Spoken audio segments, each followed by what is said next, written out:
जय श्री कृष्णा दोस्तों, कैसे हैं आप सब। उम्मीद है कि आप सब बहुत ही अच्छे होंगे। आज मैं आपको एक बहेली की शिव भक्ति की कहानी सुनाने जा रही हूँ। तो चलिए शुरू करते हैं। एक गांव में हरिया नाम का एक बहेलिया रहता था। वह गांव में जाल बिछाकर चिड़िया, कबूतर, तोता, अन्य पक्षियों को पकड़ता था।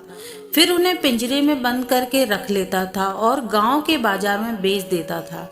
हरिया के घर उसकी पत्नी शोभा भगवान शिव की भक्त थी। वह दिन रात भगवान शिव की पूजा किया करती थी।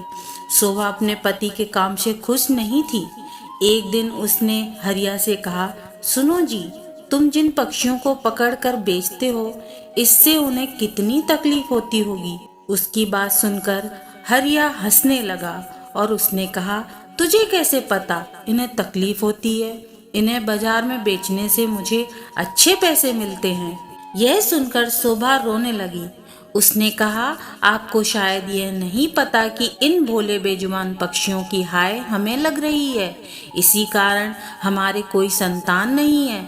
मैं दिन रात भगवान शिव की पूजा करती हूँ, लेकिन फिर भी हम संतान के सुख से वंचित हैं। तब हरिया ने कहा, मैं यह सब नहीं जानता, तू भी इस सब के बारे में सोचना छोड़ दे। यह कहकर हरिया पक्षी पकड़ने चला जाता है। शाम को हरिया पिंजरे में पक्षियों को लेकर आता है और झोपड़ी में रख देता है। अगले दिन फिर से हरिया पक्षियों को पकड़ने चला जाता है। तभी कोई घर का दरवाजा खटखटाता है। शोभा दरवाजा खोलकर देखती है तो उसके सामने एक ब्राह्मण अपनी पत्नी के साथ खड़े हुए थे। शोभा उनसे कहती है, महाराज आप कौन हैं।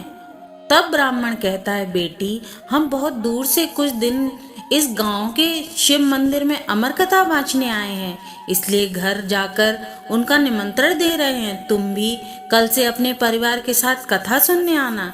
यह सुनकर शोभा बहुत खुश हुई। उसने कहा, हे ब्राह्मण देवता, मेरे तो भाग्य खुल गए। ऐसा अवसर तो किस्मत वालों को ही मिलता है, परंतु आप दोनों की रहने की व्यवस्था कहाँ है।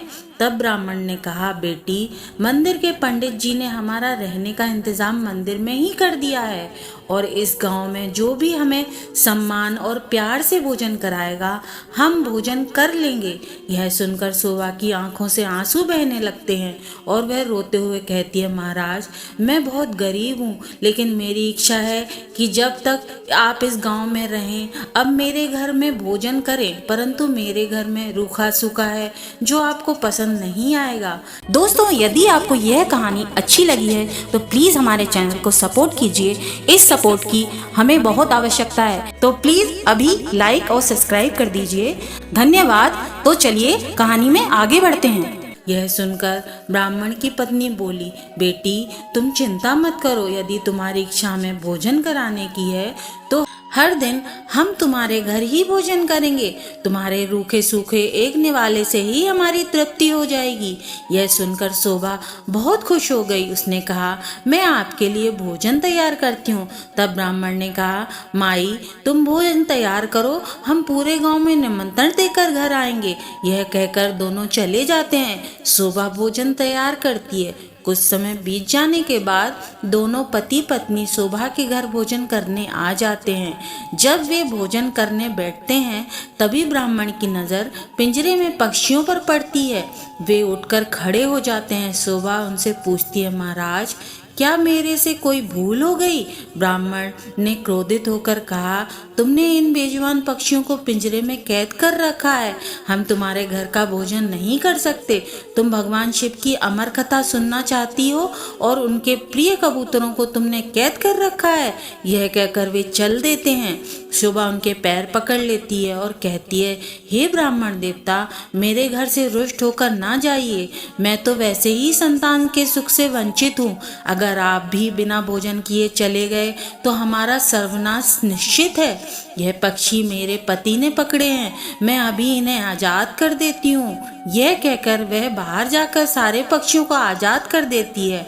यह देखकर ब्राह्मण की पत्नी सहित भोजन करते हैं और शोभा को सौभाग्यवती और पुत्रवती होने का आशीर्वाद देकर चले जाते हैं। शाम को जब हरिया आता है वह पिंजरा खाली देखकर शोभा से पूछता है, तब शोभा उसे सारी घटना बता देती है। हरिया गुस्से में कहता है, मैं इतनी मेहनत से पक्षी पकड़कर लाया था और तूने सब उड़ा दिए। आज के बाद किसी को भोजन पर मत बुलाना। तब शोभा कहती है, मैं तो उन दोनों को 7 दिन का न्योता दे दिया है, अब मैं पीछे नहीं हट सकती। उन्होंने मुझे सौभाग्यवती पुत्रवती होने का आशीर्वाद दिया है। अमर कथा बांचने वाले सच्चे ब्राह्मण का आशीर्वाद कभी बेकार नहीं जाता। अगर उन्हें भोजन नहीं कराया, उन्होंने गुस्से में श्राप दे दिया तो हमारा सर्वनाश हो जाएगा। आप केवल 7 दिन तक पक्षियों को मत पकड़ना, बाद में जो चाहे करना। हरिया को हार कर उसकी बात माननी ही पड़ी। वह बेमन से 7 दिन घर पर ही रहने लगा। हर दिन ब्राह्मण और उसकी पत्नी भोजन करने आते। उनके आने से पहले हरिया घर से चला जाता। उसे यह सब पसंद नहीं था। शाम के समय शोभा कथा सुनने जाती है। वह हरिया से भी चलने को कहती है, लेकिन हरिया मना कर देता है। इसी तरह 6 दिन बीत गए। रात को शोभा ने हरिया से कहा, आपने मेरे कहने से 6 दिन पक्षियों को नहीं पकड़ा, बस आप मेरी एक बात मान लीजिए। हरिया ने कहा, क्या बात है? वैसे भी केवल कल ही घर पर रुकूंगा, परसों से मैं अपने काम पर जाऊंगा। तब शोभा ने कहा, कल अमर कथा समाप्त हो जाएगी। मैं चाहती हूँ कि आप कल मेरे साथ शिव मंदिर में कथा सुनने चलें और वहाँ से वापस आने के बाद ब्राह्मण और उनकी पत्नी को अंतिम बार भोजन कराकर उनके से आशीर्वाद लें। क्या पता उनके आशीर्वाद से हमें संतान का सुख मिल जाए। हरिया ने उसकी बात सुनकर अगले दिन कथा सुनने चल देता है।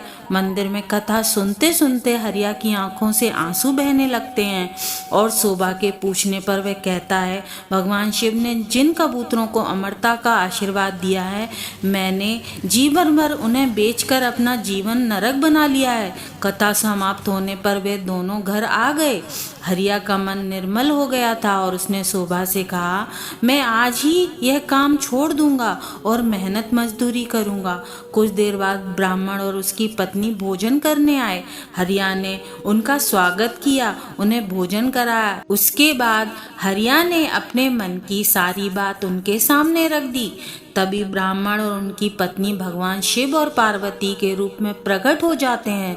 भगवान शिव कहते हैं, तुम्हारी पत्नी की भक्ति देखकर हम तुम्हें संतान सुख देना चाहते हैं, किंतु तुम्हारे पाप के कारण यह संभव नहीं था, इसलिए हमने तुम्हारा मन बदलने के लिए भेष बदल कर यहाँ आना पड़ा। यह सुनकर दोनों पति पत्नी रोने लगते हैं और उनके चरणों में गिर जाते हैं। भगवान शिव और पार्वती उन्हें पुत्रवती होने का आशीर्वाद देकर अंतर ध्यान हो जाते हैं। भगवान शिव के आशीर्वाद से घर में एक सुंदर कन्या का जन्म होता है। कन्या के आने के बाद उनके दिन बदल जाते हैं और वे काफी धनवान हो जाते हैं। दोस्तों, हमें इस कहानी से यह सीख मिलती है कि अपने निर्मल मन से हम श्रद्धा भक्ति भाव से अगर शिव की पूजा करते हैं या भगवान की पूजा करते हैं तो हमें देर से ही सही लेकिन उसका फल अवश्य ही मिलता है। अगर आपको हमारी यह कहानी अच्छी लगी है तो प्लीज़ हमारे चैनल को लाइक करें, सब्सक्राइब करें और बेल आइकन को ऑल पे कर दें ताकि इसी तरह की प्रेरणादायी कहानियाँ आप तक पहुँच सकें। इसी कामना के साथ मैं अपनी वाणी को विराम देती हूँ। ईश्वर आपको सदैव खुश रखे। राधे राधे।